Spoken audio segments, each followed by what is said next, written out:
Rise up, live joy your way. From emotional intelligence through cognitive distortions, certified life and wellness coach Kamini Wood is on a mission to help people see the magnificence of their own unique human spirit. Through these small bites of self-visualization and self-confidence, you can have healthy relationships, success in business and career, and live the life you want to live. Rise up, live joy your way. Hi there, and welcome back to another episode of Rise Up, Live Joy Your Way. Whether it's morning, afternoon, or evening, thank you for taking some time to spend with me. And today I want to jump into and talk about something we've talked about before, but I don't think that we can talk about it too much, which is the subject and concept of our inner critic. Have you ever wondered why your inner critic, that voice inside your head that doubts or judges or criticizes, seems to get louder? Maybe right at the point where you're on the verge of achieving something big or something huge that you've been wanting to achieve. Maybe you felt this right before a career advancement or the launch of a project that you've been working on, or maybe even taking a bold personal step forward. And then suddenly you have this wave of self-doubt that kind of sweeps over you, questioning whether you're capable of this, questioning your own worth. Now, psychological research has shown that this phenomenon is incredibly common in many of us. And so today I would just want to talk about why this might happen, backed by these insights from psychology and cognitive behavioral theories, as well as neuroscience. But I also want to talk about self-compassion research. And then, of course, I want to get into what are some actionable steps that you could potentially take if you notice that your inner critic is loud and you're really wanting to work on managing it, so that you can continue to move forward into whatever success that you have coming your way. So let's just first start with understanding what the inner critic is. According to psychological research, the inner critic is a mechanism that aims to protect us from perceived emotional threats. Now, while it seems harsh and critical or discouraging, really its intention, ironically, is it's trying to keep you safe. That inner critic functions from the amygdala, that part of our brain that's involved in fear and threat detection. And so while the voice, what happens is when that voice grows louder during times of change or uncertainty or vulnerability, that's what's online, is that fear center. Psychologist and author Dr. Valerie Young, who is an expert on imposter syndrome, conducted research indicating that 70% of successful individuals frequently experience inner criticism, especially at these critical junctures in their careers or personal lives. Dr. Young has emphasized that the inner critic intensifies as we approach success, precisely because the brain perceives the changes, the advancements, as threats in our established identity and also in our comfort zone. So from an evolutionary perspective, this makes sense because we were evolved to avoid risks and uncertainty, because those often represented physical danger or threat to our survival. So today, most of our threats are actually emotional rather than physical. But our brain still activates in that same way. Our brain still activates in the way of needing to keep us safe and keep us. Our brain is operating to help us survive. So what happens is these messages are even the potential for humiliation or rejection or judgment. It's still being filtered through the same idea that we're not going to survive. Cognitive behavioral psychology highlights that our inner critic often utilizes distorted thought patterns, which are known as cognitive distortions. And what happens is with those distorted thought patterns, they're there to help us or they're supposed to tell us that there's a threat. But what happens is that they actually catastrophize, or we end up in this black or white thinking, and it actually keeps us playing smaller, which does keep us from advancing or stepping into this success. Now, neuroscience further deepens that of this understanding of the inner critic by doing brain imaging. So like functional MRI scans have demonstrated increased activity in certain regions of the amygdala when individuals face uncertainty or vulnerability in association with success. So that elevated brain activity amplifies our internal alertness to those potential threats, and then it manifests as these louder, more persistent self-critical thoughts. So the interesting thing about all of this, though, is that the loudness of the inner critic is often directly related to the importance of the potential impact of the goal or success that you're pursuing. So the greater the significance of your achievement or perceived achievement, the greater the internal resistance.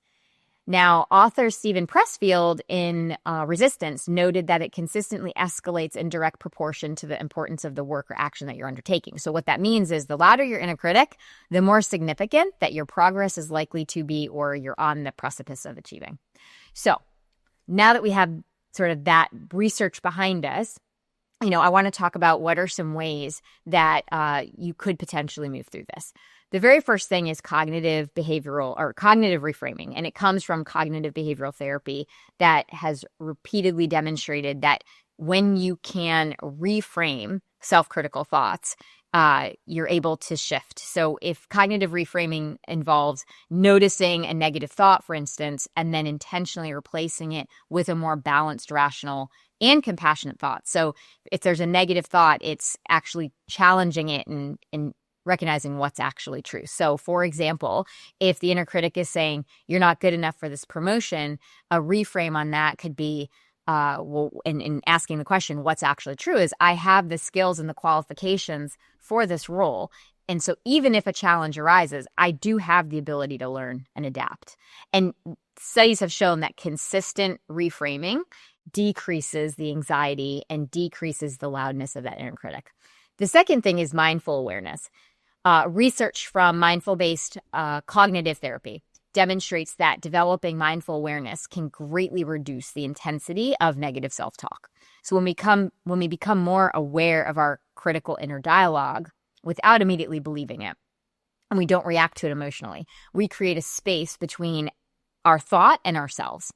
John Kabat-Zinn's research actually on mindfulness indicates that if you make this a regular practice, even brief mindfulness exercises, it can reduce the stress and the anxiety and also the self-critic. So just noticing your inner critic, being curious, gently labeling it, right? This is my inner critic talking. That can diminish the emotional hold that it has on you. And then, of course, if you guys know me, you know that I'd bring up self-compassion. Cultivating self-compassion is a huge way to deal with the inner critic. Dr. Kristen Neff demonstrates the powerful benefits of self-compassion in reducing the inner critic and anxiety. Self-compassion involves treating yourself with the same kindness and understanding that you would show a loved one or a really good friend who is experiencing similar self-doubt thoughts.